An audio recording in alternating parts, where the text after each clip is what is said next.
What do you think Malaysia does better than the United States? Nothing. No, I'm kidding.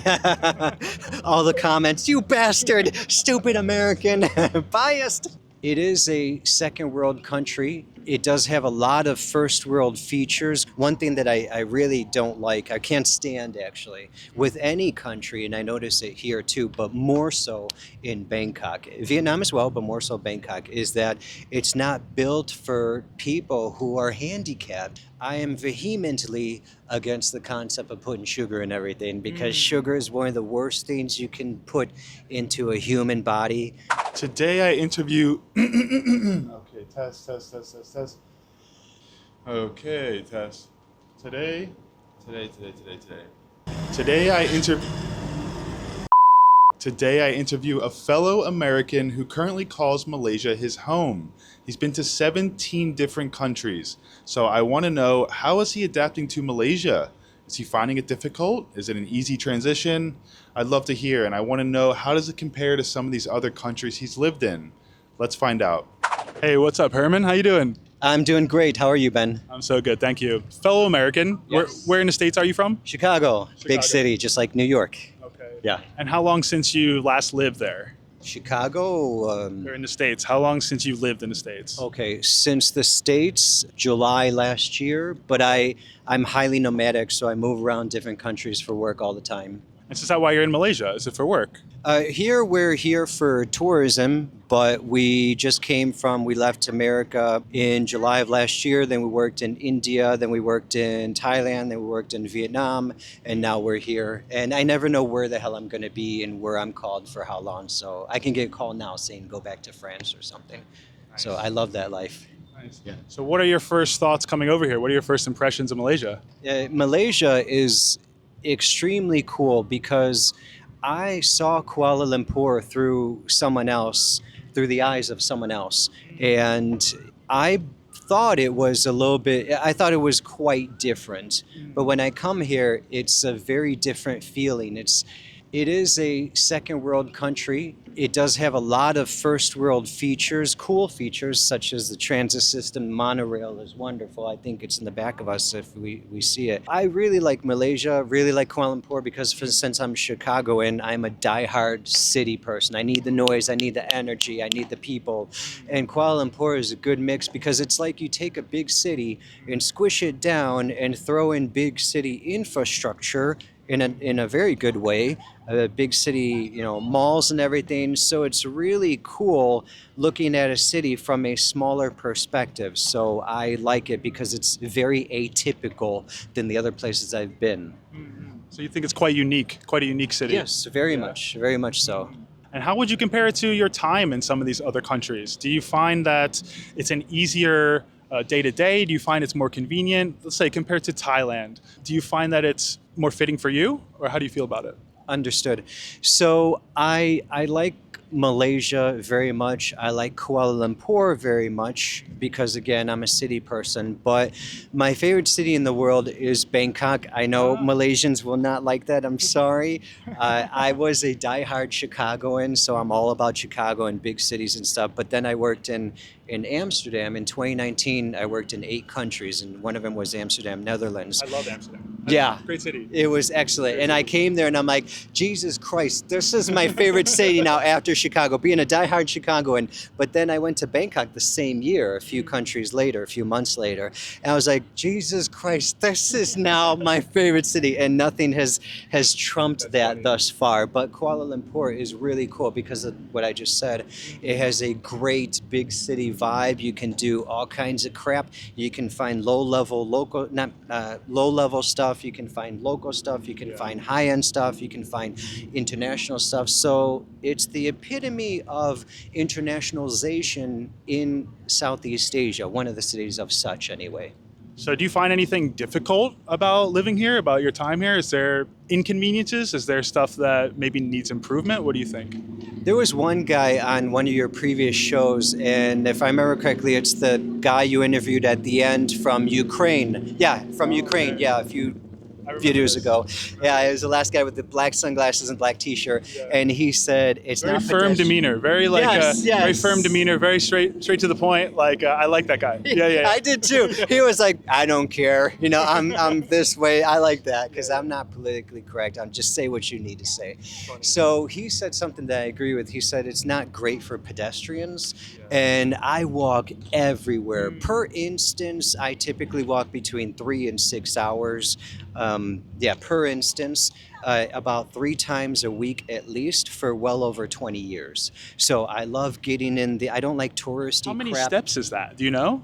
Over 5. I know that for Okay, sure, yeah. but I have no idea what the steps are because I don't care. I don't Right, count that's it. fair, that's So fair. I go by time. So I feel stupid for asking that. no, I'm you're just fine. kidding. I'm You're kidding. fine. That's a high-end question an academic would ask a fellow doctor. So yeah, it's definitely not as pedestrian friendly as Amsterdam, as Paris and stuff, which sucks if you do like to walk everywhere and experience stuff. But it's still doable. I mean, if you come to Kuala Lumpur while I'm here, you may see me walking down the highway or something like that. So, but funny. it's a weird experience. Yeah. Sometimes you have to. Sometimes the only way to get somewhere is like kind of walking somewhere that feels like you shouldn't be walking there. Yeah. That's my thoughts in Kuala Lumpur, at least, right? As a matter of fact, correct. As a matter of fact, just today's what the hell is it? Today's Tuesday. So just Saturday when I went out, I was about to cross a major street with like 3 lanes, if I remember correctly, and I was like, I don't even know if I can do this. So I'm looking for a cop to ask him, and I saw none. So there were these 2 university students, and I said, "Hey, can I cross here?" And she's like, "No, come with us." So we'll cross in the MRT station. I'm like, "Oh, thank you so much for seeing me." You know, I had a video a few times actually, where I was like, oh, this is a pretty busy intersection. Like crossing is going to be hard while filming too. Yeah. And on the camera, I'm like, I run across and I get across. I'm like, nice. And the comments are just like, you idiot. Like, Yeah. there's an underpass. You just got to walk this way. Like, you cannot cross there. Yeah. Like, only like the foreigners cross there. Yeah. And I'm just like, oops. I mean, like, my bad, Only the dumbasses cross there. They thought it was crazy, and a lot of them felt like genuinely like concerned for my safety. Yeah. Like, you almost got hit. I think at least I was quite aware in the moment, but I do get where they're coming from. Understood. Yeah. Very different culture, even when it comes to like jaywalking and stuff. The locals here, for the most part, they're not jaywalking much. They're gonna wait. Yeah, You see the foreigners here though, they're like, they just go. Yeah.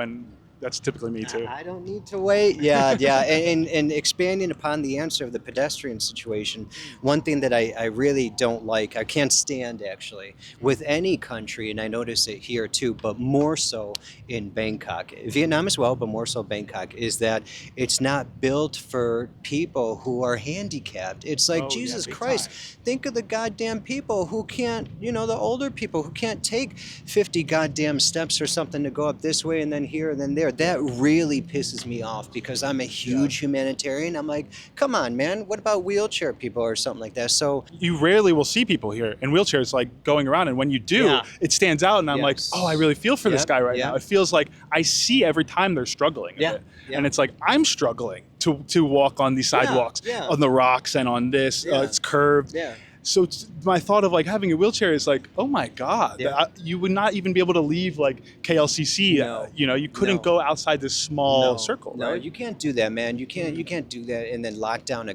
whole demographic. That really upsets me because I love people very deeply. Yeah. It's part of the reason I do these interviews and ask questions like these, sometimes asking hard questions, maybe asking questions about what can be improved, because I think it's one of the only ways that maybe, tourism boards and government Yes. people Yeah. are going to look at it. Yeah.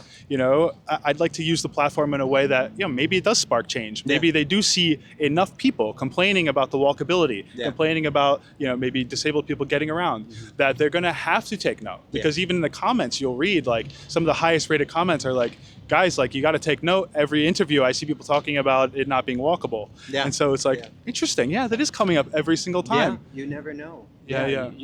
You could possibly get, like you said, someone on the board or something, or perhaps a student, a university student that has no power right now, but they get the inception from you, and then they go forward, and then they become a councilman or something like that, and they help change, and it's because of your damn video. True. So you never know what can happen from the planting of one seed, as I've been saying for over 10 years. Very Yeah. true.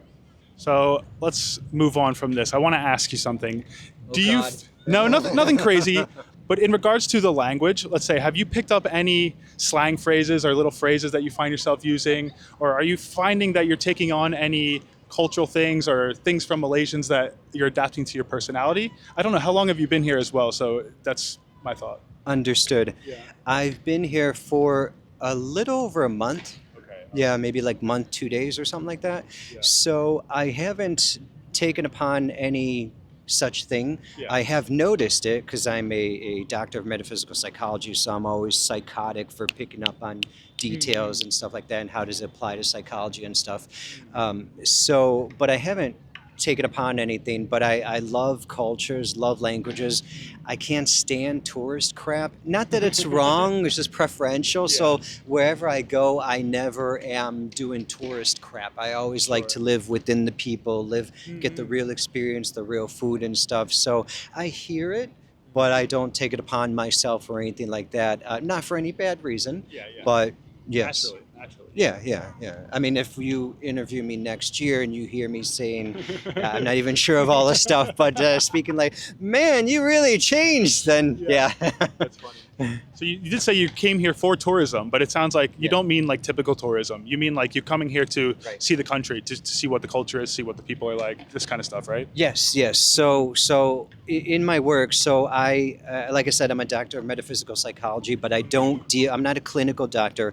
I don't deal with depression or mental health whatsoever. I'm not a clinician. So what I do is I train entities on highly complex problem solving. So I train them to divorce from themselves so they could step outside of themselves and see things that they couldn't possibly even begin to imagine before. So it's the same concept as taking a fish out of water and showing that fish that there's an entire world outside of the water. So when I train federal, local police or MIT engineers or lawyers or doctors or surgeons, whatever, it doesn't matter who the hell you are or what you want to do, you get to see things in ways that you couldn't. So cops are solving crimes much faster, lawyers are arguing much better. So with that said, in the over 10 years I've been doing this across countries, languages, and industries, of course, I've been saying one of the best ways to divorce from yourself and completely destroy the hell out of your mindset and build a new one is travel.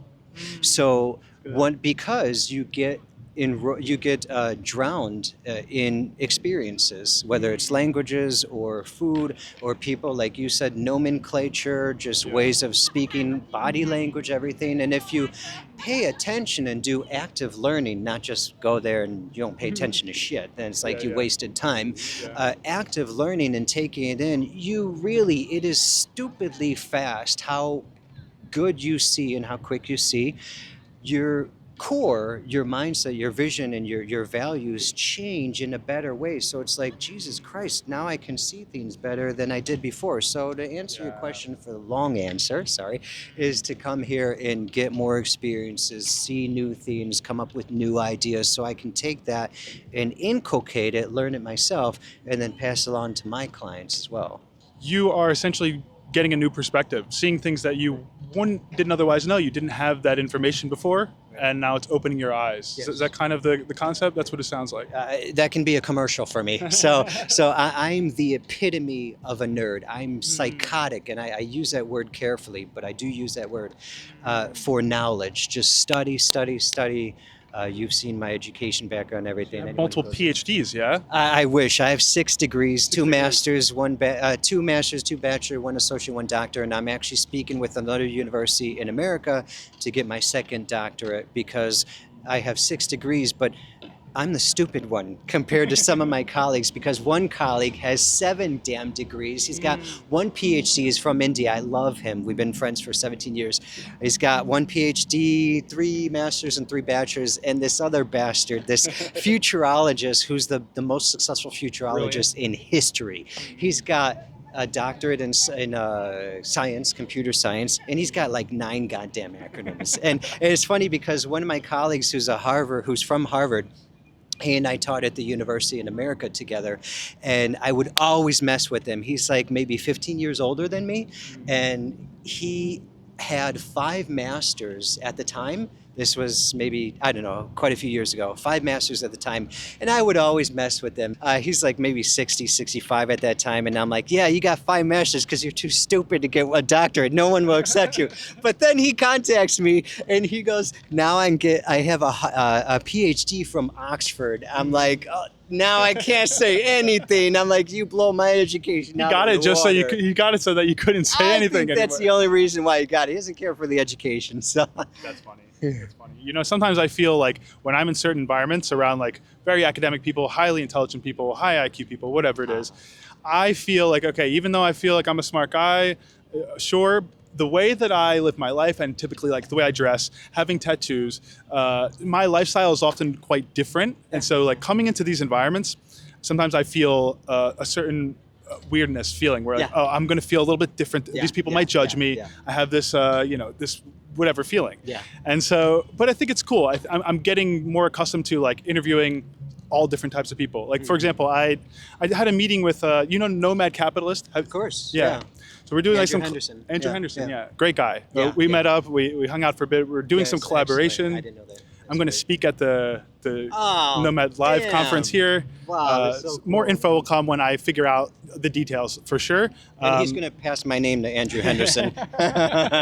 It made me think of this, where it's like, like coming into certain situations, I feel a certain way, but then you meet somebody and it's like, oh, it's just a person. It's just like a person. yeah. It doesn't really Yeah. matter that much, Yeah. you know. So Yeah, I agree with that, and I knew where you're going at the end, and it's wonderful. So many times I've been in the media quite a few times, and a lot of times they say, Dr. Herman, how would you define yourself? And I say one word: iconoclast. So iconoclast means someone who destroys icons, who destroys rules and status quos and normals and stuff. Now, of course, I have to say the stupidest disclaimer: peacefully and legally, of course. Yeah. But I am on this planet to completely destroy rules and help people in destroying stifling mindsets, limiting mindsets and stuff, to get up and do whatever. And I say that because it falls in with what you just said.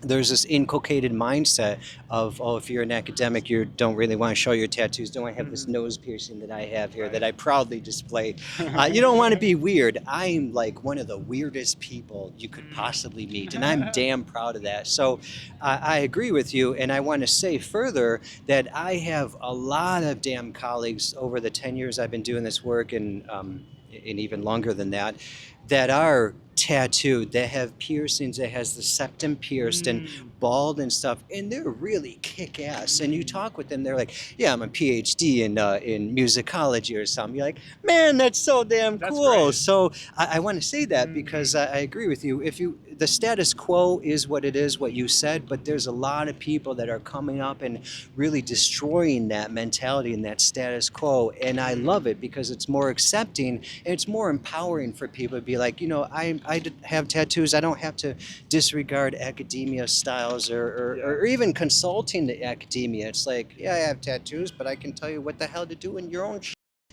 So true. Love it, man. That's cool. So back to Malaysia. I want to know what surprised you coming over here. Maybe you had some things you thought about the country that are different once you actually spent some time here. What do you think? Any surprises? yes, actually, one of the big ideas that I had of Kuala Lumpur specifically was from Andrew Henderson. I've been following him for quite a few years, and he talks about Kuala Lumpur a lot. He talks about Malaysia a lot. And I got a lot of my imagery from him, mental imagery. Of course, I saw YouTube and everything. So I saw how it was before I even contemplated coming here a few years ago. And I'm happy to come here and see that it's in line with a big city. Yeah. Atmosphere. So, and that's what Nomad professes as well, Nomad Capitalist. So I was happy to come across that and be primed, understand beforehand that I got here, and that helped me to actually come here as well. Okay. So you say he's one of the reasons that kind of motivated you to come here, or Correct. made you think Correct. those could be good Correct. fit for me. Yes. Oh, okay, that's cool. Yeah. Damn, it wasn't me. Wait Come a minute. on. I'm sorry. I'm so screwed up right now. It was you. It was me. Yes. Very good. Who's Andrew? What? So how are you adapting to the food here? Are you eating local food or are you eating mostly Western food? Yes, wherever I go, because I like to You're eating really local food. drown myself. Yeah, local food. I like to try the local food. Yeah, And more so. what do you think of it so far? I like it very much, except I am vehemently against the concept of putting sugar in everything because sugar is one of the worst things you can put into a human body, and that's not an exaggeration. So I'm sorry if some Malaysians don't like it, but I hate that. So with that said, a lot of times I'm walking around for X amount of minutes, long minutes, saying, "Hey, can you make this without sugar?" And many times they say, "No, it comes in the package." I'm like, "Damn it!" So I gotta walk around. I'm the same. I mean, I eat a carnivore diet. I know a lot Yeah. of my subscribers like know this, Uh, but I think even the locals are starting to become a little bit more yeah. thoughtful about it. Or a little bit Yes. like, oh, we do consume a lot of sugar. Yeah. You know, like our local cuisine isn't healthy. You know, that we do love our local cuisine. Yeah. But yeah, we recognize that like there's a lot of sugar. There's a Yeah. lot of carbs, right? Yeah. And I do think a lot of that is like it's cheap to eat a lot of the local food. You could go get noodles, you could eat rice every day, and Yeah. fill your meals with these starchy carbs and Yeah. like kind of high sugar, kind of fried stuff as well. And it's Yeah. like, you could spend a few dollars a day, right? Right. But it's at what cost, I guess, to your health? Correct. It's tricky. It's Yeah. tricky. And you have to think that way. You have to think long term. You got, yeah, you may save some money now, but then you're going to be paying $100,000 later because Yeah. of some stupid ass medical cost or something, or some chronic issue. Now you got to take this Yeah. crap forever. I'm like, no. Well, most people don't correlate a lot of the issues they have with their diet when it's like, Yeah. all of these issues, somebody could tell me all of their ailments right now. Oh, I have this pain and I have a sore back every day and I have having trouble walking. My mother has this. And it's like every single one of these, not even knowing the person, you could pretty much assume 95% of it is diet. Yeah. Lifestyle as well, but like lifestyle mostly is like diet. Yes. Yes. And so it's unfortunate that I think we're just starting to become aware that a lot of like these chronic issues that are otherwise untreatable or difficult to treat or even hard to diagnose are actually just simply related to what we've been eating our whole life. Yeah. Maybe creating allergies in our body, creating immune issues in our body, Right. and it's only going to get worse because Yeah. it didn't used to be a thing. Correct. You know, so Correct. I think we're only going to see more and more awareness around it. We're only going to see people become a little bit more sensitive to foods. You know, like people think it's a white boy thing, being like gluten intolerant. You know, can't have soy. Stupid white boys have Dumb problems. white boy. You know, you're ordering this way. I think in my head, like, oh, they must walk away thinking like, this guy asked me what oil, what kind of oil are we cooking our food in? Like, These fancy boys. yeah, these fancy boys. Like, no, my body just will not react well. Yeah. So, and I think I don't know for sure that it's like because of our specifically like American diet, because the diet here is not good, right? Right, But they right. don't have the same Right. issues with like food allergies and stuff. Yeah. So I think a lot of that is only just starting to come about, and I think we're going to see more of it. And like a lot of us don't even know a lot of the details about all of that. Yeah. Right. Yes, yes, I have. So a few of my colleagues are doctors as far as PhD in medicine and MDs, regular clinicians or whatever. And we talk a lot about this for over 10 years. We talk about how and I'm a blunt person. I don't sugarcoat my stuff or anything, how stupid the public is all over the planet. And You I'll be careful, guys. all of you, and No, subscribe. Subscribe, idiots. No. For me, yeah, subscribe, idiots. I was just going to say that. I love you guys. I love you. Yes, yes, of course we do. So, and it's a fact. You know, it's a fact. I'll be careful with my words because it gets very controversial, and I'm a huge controversial person because I like to help people.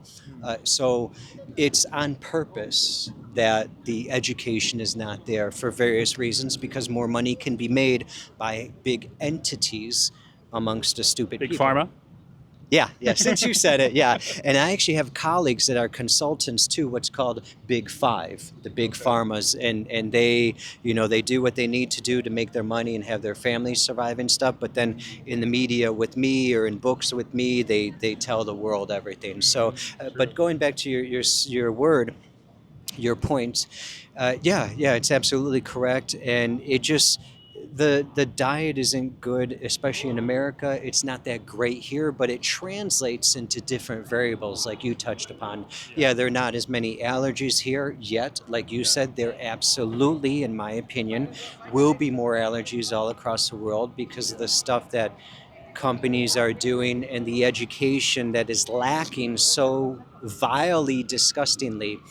Uh, in the people. But it's nice that, like you and I touched upon before the camera, people are starting to wake up and see holistically and see how things are related, but they're nowhere near the level they need to be to avoid these medical things and to say, okay, I can save $5 here, 5 ringgits on this meal, like we just touched upon, but I can pay $100,000 later in medical fees, or I can save that money and eat a little bit healthier. You don't have to go all in with the healthy shit. You can go in, just once a day, once a week, eat healthy stuff, and then twice a week or whatever. You can Replace gradient. your rice breakfast with some eggs or something instead, just one thing, and you would notice a big difference over time. Baby Baby steps. steps. Baby steps, man. Yeah. It's like anything. If you translate anything into how you learn in interconnected systems, everything you learn in language, baby steps. A baby learns to walk,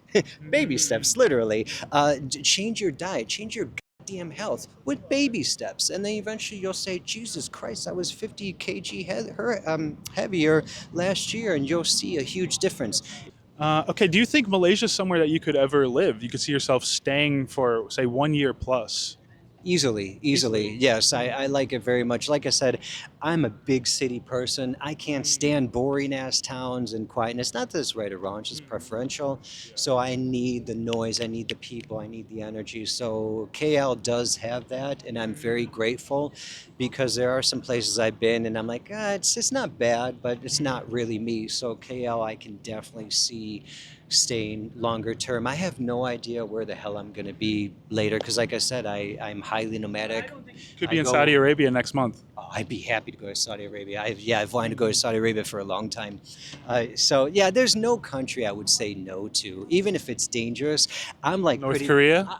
I'm pretty stupid. North so I Korea? don't care as long as I can legally do it. I have to see if I can legally go as an American or if it's illegal, or if I go back to America and they say, "What the hell were you doing in North Korea?" and the CIA's interrogating me. I don't know. I'm not educating that. However, I do know that I won't say no to crap. So why do you like Bangkok more? What are some of the differences that are more fitting for you in Bangkok or more interesting for you?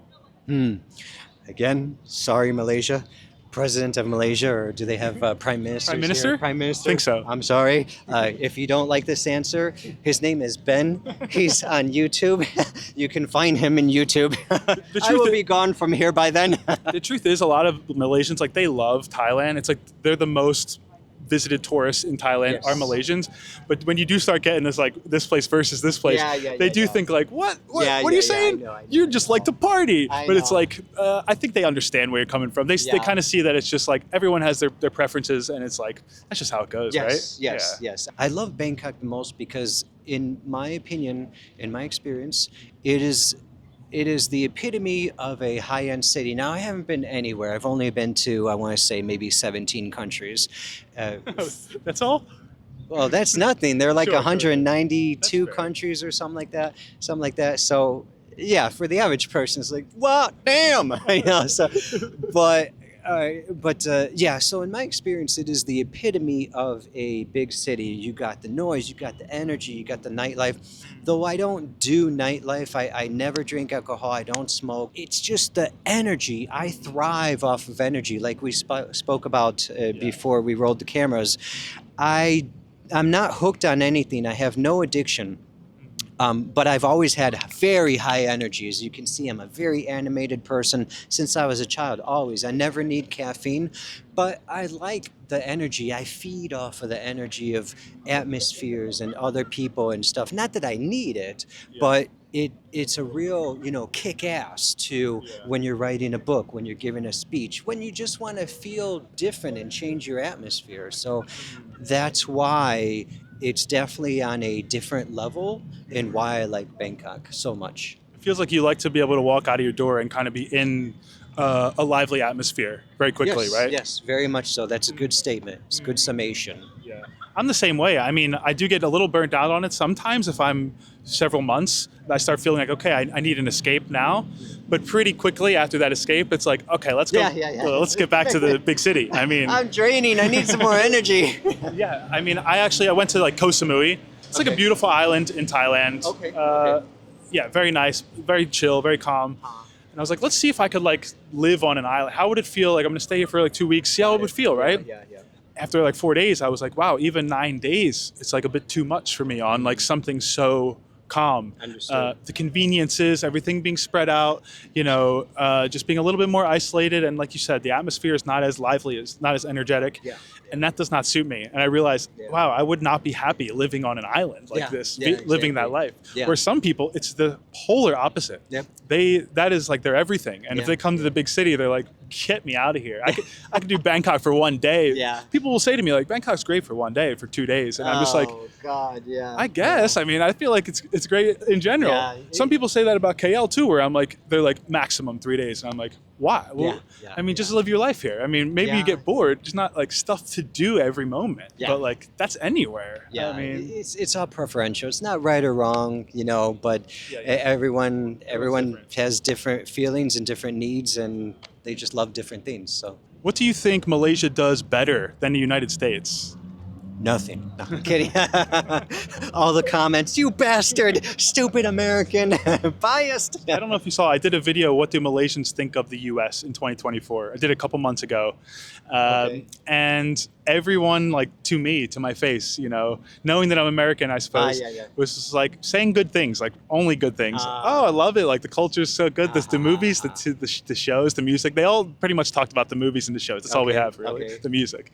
But then the comments are just like, oh, you Israel supporters, you guys are the worst. Like, oh my God, America, like the worst government, the worst people. I was just like, oh, so this is what they really think in the comments. But like to my face, they're never going to say that. And I would have loved for one of them to say, oh, America's a horror show. Like like that place is real. I would respect it so much. Of course. And we were talking about this before the interview. Like, if somebody were to say some negative things about America, we'd be like, or oh, I hate America. Whatever. New York's horrible. I'd be like, oh, interesting. Like, oh, okay. But if you do say similar things about Malaysia, like they will take it quite personally, and there's a different level of pride about it. And so I do wonder what that is, and if it's just like conditioning and government, or if it's more than that. But I find that interesting. Understood. But yeah, what do you think in general? What is Malaysia doing better than we do back home?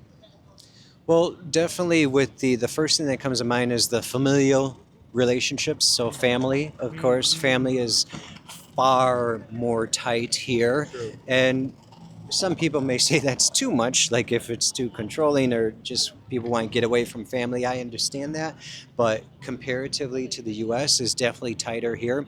And with that comes a stronger foundation, as long as you have a functioning family and you don't have issues in the family, of course. You have a stronger foundation to be able to support yourself and support things going forward. Yeah, the family, they're very much family oriented. There's not a big, I'm not sure how to say this, but and in a nicer way, but there's not much of an atmosphere in Bangkok where it's not family and it's more for party and the bad partying side, I'm going to say. I'm sure everyone knows what I'm talking about. So that in itself is not necessarily bad, because some people may like, as long as it's legal, some people may like it, some people may not. It's not, you can't say don't do this, but it is a stronger base here and you don't see that stuff, so it's more family oriented. If you want to raise a family, I would say, in my experience, Malaysia, KL specifically, is better than one of the best, maybe. I would agree with that. One of the best, yes. Malaysia is definitely one of the better ones because, some people may say, well, it's a Muslim country. Yeah, but you're not forced to acclimate or adopt it or anything like that if you're not Muslim. And it's very much family oriented if you want to raise a family and have a family example, for goodness and positivity and stuff. So that is the big thing I would say that they do here. Yeah. So since you mentioned like Muslim and Islam, does that have any effect on your life here? Do you find that it really plays any part into your day to day, especially like in a negative way? Because a lot of Americans have a weird Right. view of Muslim countries and Right. people, and we don't know much about it. So, Right. how does that play into real life here? Understood. No, I would say you will not get negatively impacted unless you're an idiot and you're like, I don't want to see any Muslim people. Then that's Right, your right, problem. right. No, you will not get negatively impacted to any degree, in my experience, by such. Yeah. So you come here, you see people of varying degrees of practicality in Islam. So Yeah. you see females with the complete headdress, and I don't know the terminology, not educated in that. And you'll see Hijab? people. I know it's Oh, the, that I know, the but I don't know the hijab. full one. Yeah, I Yeah, don't yeah. know the full one. I Hijab, call it a of robe, course. but then I feel like, oh, it's almost disrespectful. Don't say Can't, that. right? Hey, well, Just kidding. Cannot say a robe. Okay, well, let us know in the Okay, comments his what name is it called. Ben. You want to unsubscribe? No, subscribe. You should do the unlike. No. Hopefully they understand. I'm just They do, I'm they just an ignorant idiot. We're stupid white people. Don't listen to us. Everything they say about Americans, it's true. It's true. We're perfect examples. Yeah. So yeah, you will not be negatively impacted. You have varying degrees, and of people who practice female and male. And with that said, there are different levels of entry point where you can come into someone where you're more comfortable with and say, oh, this is me. This is what you want to talk about, and you get someone who's more open to Western ideas. If you're very conservative and you are a Muslim, you have that as well. You can come across entities here that are more Islamic. And so my point is that you have the whole spectrum. You have the religious, non-religious, and then everything in between. So you have an opportunity to talk with people of various resonances with you. Have you been in countries that are far more Islamic? Because I'm curious how much of a difference some of these other countries, for example, Saudi Arabia or somewhere in the UAE, how that feels religiously compared to here. I'd imagine it's a different feeling. Understood. I have not. I would love to go to Saudi Arabia. I have not been to Dubai yet. I really don't care about Dubai only because I like what's that called? I'm really naive in geography, but the Arab nations over there, I really like them. But I hear from colleagues, and I'm not going to chime in and help you on something like that as an American as well. I have no idea. Yeah. I'm just sitting there like, so stupid with geography. I work all over the world, and I don't know where the hell is what. I don't know. Yeah. It's one thing where, like, at least if we're talking together, it's like we have a similar thing with geography and stuff. Sometimes, like, especially with Europeans or something, it's like sometimes I feel so like genuinely stupid. Like I also don't know that, or I also don't know that thing. They're like, how do you not know there's a country called Georgia also? It's not just Georgia, the state. I learned that when I worked in Georgia, the country. I was like, Jesus, I didn't know there was a country called Georgia. That's hilarious. My parents probably don't. My parents probably think Africa is a country, for example, It's not? But that's a perfect example of, like, still to this day, they're 60 years old, and like since they haven't left America, they don't really, they haven't gotten out of the American bubble. Wow, understood. I have a colleague who's he's got 2 masters, and he and I went to the university to get our masters in linguistics, and he's actually done work with me in the media and written books and articles together, and we've done public workshops. And when we were doing the public workshop, he actually spoke about his family, and he's a white guy from Chicago, and he wants to travel and do everything that I'm doing. He's like, man, I hate hearing your stories because you're all over the goddamn place teaching and stuff. He really wants to do that. But his wife is just like your parents, but more staunch. So she doesn't even want to leave her, tiny ass town, yeah, House. Yeah, bungalow, the dirt road. So she has no desire to do that. So he's like Common. really hurt. Yes, very common. He's really hurting. So he really wants to get out, but she will not let him do that. So My prayers are with him. I feel bad for this fellow. So bad, yeah. So it's an interesting experience. So I mean, opposites are good, but in psychology we say opposites. God damn it! Now, yeah, thank you. Oh, I thought. What kind of doctor are you? You're an idiot. Opposites attract, but later they attack.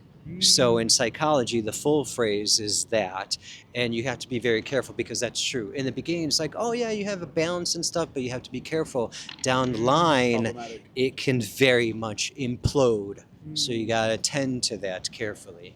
You mentioned that you've worked with a lot of people. You work a lot in psychology and consulting with different types of people. I'm curious, how does the mindset in America versus the mindset of the people here in Malaysia, what are some of the differences there? What have you noticed? Okay, that's an excellent question, and anything in the realm of psychology, I love, of course.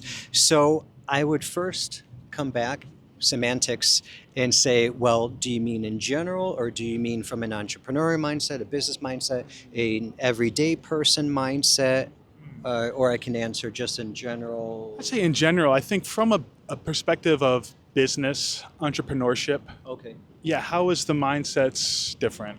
So I would answer that by saying speed, definitely speed. And I know what I want to say. I just want to try to summarize it in Speed one in what word. way? Speed in, as in which one is Just fast, which one is just faster or slower? just get the shit done. So in America, we're like, sorry for those of you that don't like swearing, but there's actually a phrase in America in English that's get shit done. Yeah. And you can deviate on that phrase from different ways, but I love it. So me, I'm all about move, move, move, move. I don't care what your damn excuses. I don't care if you got 5 kids, you got 5 jobs. I understand it's hard, but just get it done. So in America, there's definitely by far that mindset more so. I don't even see it here, but I'm not saying that in a negative way. I've only been here for a month, and I, of course, haven't talked with everybody or even a grand number of people that are in this arena. But thus far, I haven't experienced it. Also, I haven't experienced it in the businesses thus far, restaurants, cafes, typical office businesses as well when I help people. So that is a huge part, and that's one of the things that I love about Western countries and Western entities and mindsets, because I have zero patience for anything in existence. I won't even heat up food. I'll eat it cold. I'm like, just give me that shit. I'm gonna eat it right now, and move on. Go, go, go. Yeah. So I love that. I love that with So the you don't damn like traffic. profession. You don't like sitting in traffic, huh? No. I do. I usually do the grab motorbikes and stuff, but here they don't have But you motorbikes. walk, and for me, I was stuck in traffic today in a grab, and I'm like, I should have just walked. Like, I'd rather be walking right now Yeah. than sitting in traffic. Yeah. A lot of times I walk, and it's like Google will say like 24 minutes in the car, and some more minutes, like slightly more, 30 28, minutes or some yeah. 28, something like that. And I do really good. Yeah. Plus, I walk stupidly fast because I've been walking since I was a child, habitually for a long time. Yeah, exactly. Not power walk. You know, what the hell is he doing? So, but going back to the question, definitely that's number one. So they're just like, get it done. Now, I'm not saying I'm not saying everyone in Western countries, specifically America, because there are a lot of people, you got to kick their ass to move themselves. But that is what I've seen thus far. And here, they're more concerned in Malaysia. They're more concerned with going back to the familial answer. They're more concerned with the family and what's the family going to think. And I hate that because spending time with the family. yeah, that as well. But yes. But that's totally more understandable, of course, because you have the connections. But still, it can be a hindrance to some extent.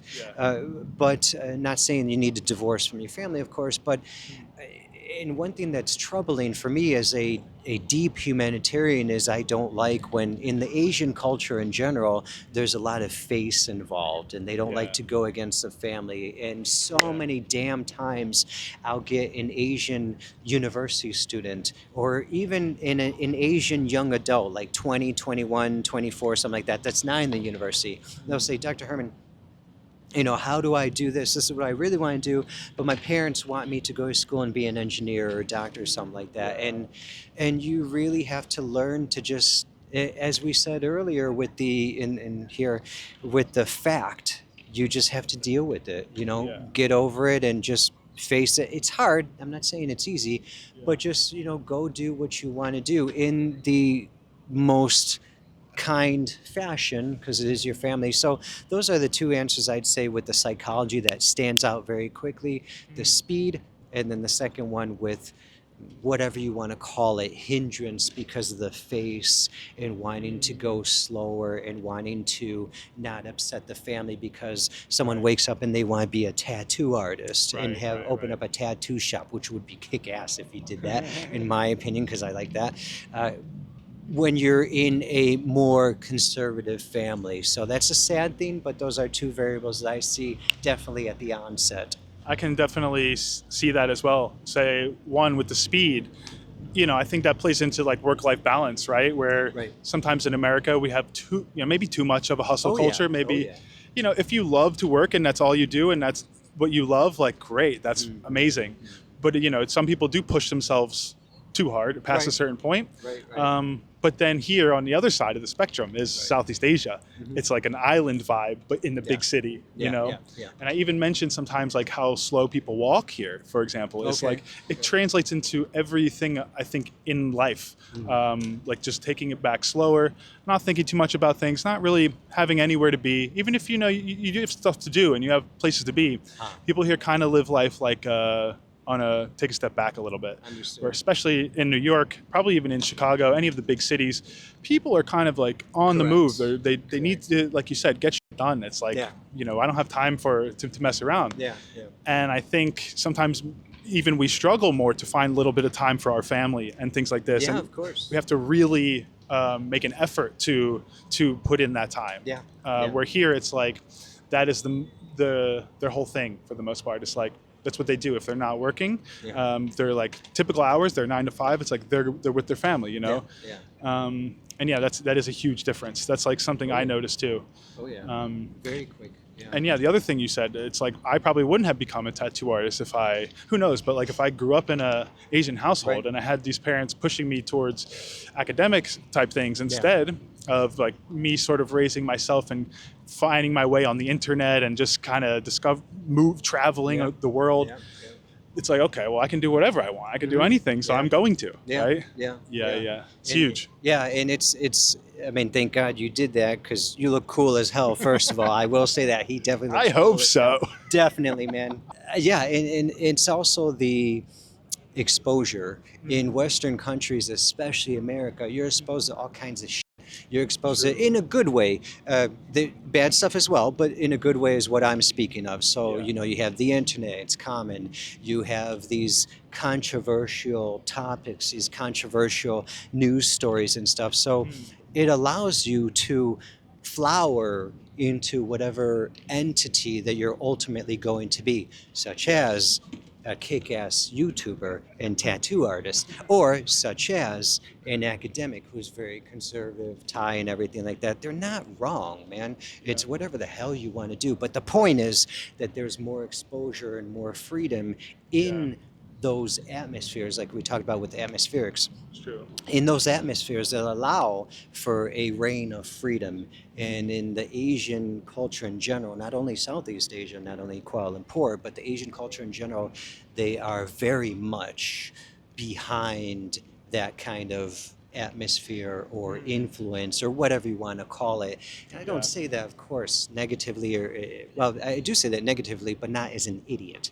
I say that because it stifles people. It keeps people down and it doesn't help people to materialize into the ultimate powerful self that they could otherwise possibly be. And that is upsetting. I think similarly, I would say that Malaysians probably majority actually don't see it that way. A lot of them see it as like we have too much freedom. They actually don't want Kuala Lumpur to become very westernized because they feel that this freedom, and this ties into religion a lot too, but like they feel like this freedom creates problems. And this is why our society has so many problems. This is why we have problems with America. Understood. Yes, in small part, true. Maybe too much freedom, which I always used to vie for only having unlimited freedom. Yes, I recognize a little bit of the problems that come along with it. Understood, yeah. And then also you must recognize the problems that come along with extreme strictness and taking the freedom away. So I'm definitely leaning more toward now, still on the more freedom side, but dialed back a little bit. And I feel like having a small bit of conservative nature to the whole thing, and the family oriented feeling is a bonus, is a benefit, and take a little bit of that freedom away can actually maybe balance you better in life. Right. So what I teach highly complex problem solving. So what I loosely call it is holistic vision. How I strictly define it is the ability to see the foundation and interconnectivity of all atmospheres. It doesn't matter if you're an FBI agent, if you're a YouTuber, or whatever. So I teach people in how to see. A lot of people think I'm both. So funny enough. Stop this video. Continue. Sorry. They know about us now. So with that said, so a huge part of what I do is I teach entities on the laws hidden within nature, and one of the rules of nature is balance. So I'm glad you said that, so I can further clarify. Yeah, of course, what you said. But what I mean is, you always want to have balance. But what I mean is the more freedom in availability, the more freedom in exposure. I want to say controlled exposure, but I don't like that word control, because then it's like a parent, letting you see these websites but not these. Yeah, you want to stay safe and legal and stuff, but it is definitely more freedom in exposure, positively in being exposed to this person, tattoos and all that stuff in a smart way. But you can forever argue that, like, okay, what's total freedom, what's positive, how you define that? That's subjective. But I agree with everything you said. There's always a possibility of having too much of something, so the balance is right there. And in my opinion, going back to the previous question, the balance is definitely more in favor on the Western countries, specifically America. Agreed. Yeah. I lived in Berlin for a couple of years. Wow. And so to me, that's like the ultimate contrast in what we're talking about, of like the rules and exposing your kids to craziness and the world, and kind of like having a culture of acceptance toward, you might see people on the, like, you just see wild, crazy things in Berlin. And it's like, oh, wow. Like, to me, I always thought, like, I would have loved to have grown up here. That would have been so cool to have been exposed to this from like 12 years old. Yeah, you may be a little damaged and it could cause some things, but like, I love that. To me, it's like, I know that's part of life. It's part of enjoying life, and it's like this craziness and this cool stuff. But of course, I get from a perspective of, like, I'm mostly saying, as I see in my comments, is like Malaysians saying, like, this is a problem though, too much freedom. And like, I get it if you're a very family-oriented person. Like, I don't have a family. I'm a young single guy, so maybe my mindset will shift more, and I'm sure it will further as I get older. But I think I will always be that type of person inside and out, just like you. Wanting the exposure to anything and everything in the world. So to me, it's kind of cool coming over here and sometimes meeting Malaysians, especially outside of KL, who haven't been exposed to too many different types of tattoos, different fashion styles, different things. And they are always like, oh, that's so cool. Like, I love this thing. And I'm like, like, people are into it. Typically, people are always like into these things, but they're not exposed to it. And so they just don't know. And so it's like, that's cool, man. I loved Germany too. I worked in Frankfurt. One of the most beautiful cities I've seen. Beautiful place. Cool, man. Well, I think we can close it out here. I mean, I really appreciate this interview. It's a long one, but I think it's very natural, and I'm sure people are going to enjoy this. I think that was a good one. I hope so. Make this the most viral for him, not even for me, for Mr. Ben. For us. If people want to follow you, where can they find you? Sure. So I deleted my websites. I had quite a few websites years ago. I deleted pretty much all my social media. I don't like social media, but it's very easy to always find me. You can just go into any search engine and type Dr. Dr. Herman, Herman, S like Sam, Jr. for Junior. So Dr. space Herman SJR. It's a brand name, so it's squeezed together. I'll make it easy. I'll put it on the screen. I'll put it in a description. There you go. Yeah, you can. Everything will come up about me, my degrees, my books, everything like that.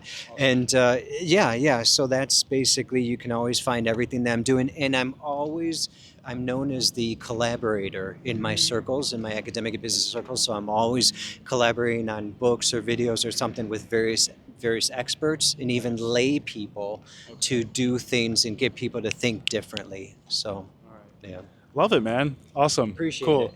Yeah, thanks for reaching out. We set this up very quickly within a few days, so Saturday. Yeah. very simple, quicker than things are usually done. Usually it's my fault. Usually I'm for 3 months people are trying to set stuff up with me. So God. I have no patience for that. I would have dropped your email so fast. I'll get better. If any of you are listening, I'll get better at it. Trust me. But yeah, thanks so much, man. I hope you enjoy your time in Malaysia, and Thank you. I'm sure we'll meet again. Of course. Yeah. Thank you, Well, brother. Thank you so much. I appreciate it, man. Okay, that was a good one. Much longer than usual, but I know a lot of you enjoy the longer content, and I felt that that was it's a good interview. A lot of off the cuff, unplanned questions and back and forth, and I think that creates a raw feeling, and I think people are going to enjoy it. So make sure you're subscribed. A lot more coming soon. Press the like button. I'd really appreciate it.